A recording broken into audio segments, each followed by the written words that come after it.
Hello friends, നമുക്കിന്നൊരു നാടൻ വിഭവം ഉണ്ടാക്കിയാലോ? കാച്ചിലും ചേമ്പും പുഴുങ്ങിയത്, അതിൻ്റെ കൂടെ ഒരു ചമ്മന്തിയും കൂടെ അരയ്ക്കാം. ഇതിനു വേണ്ടി ഞാൻ കാച്ചിലും ചേമ്പും എടുത്തിട്ടുണ്ട്. ഇതിൻ്റെ തൊലിയെല്ലാം ഞാൻ കളഞ്ഞിട്ടുണ്ട്. ഇതൊരു കുക്കറിൽ വെച്ച് നമുക്ക് വേവിച്ചെടുക്കാം. ഇത് വളരെ പെട്ടെന്ന് വെന്ത് കിട്ടും. ഞാൻ ഇതിലേക്ക് ഒരു അര സ്പൂൺ ഉപ്പ് ചേർക്കുന്നുണ്ട്. ഇനി ഇതിലേക്ക് ഒരു ഗ്ലാസ് വെള്ളം ചേർക്കുന്നുണ്ട്. ഇത് അടച്ച് വെച്ച് 2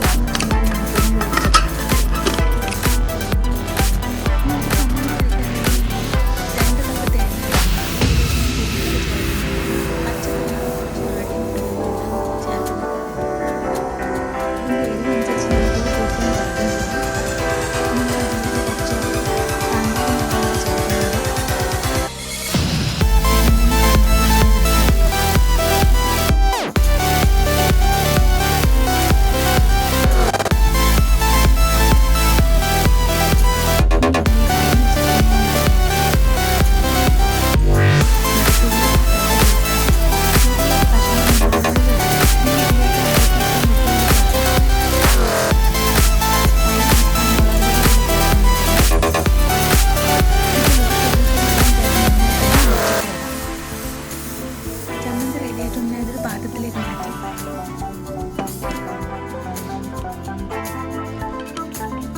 ചേമ്പും കാച്ചിലും നന്നായിട്ട് വെന്തിട്ടുണ്ട്. ഇത് കുക്കറിൽ 2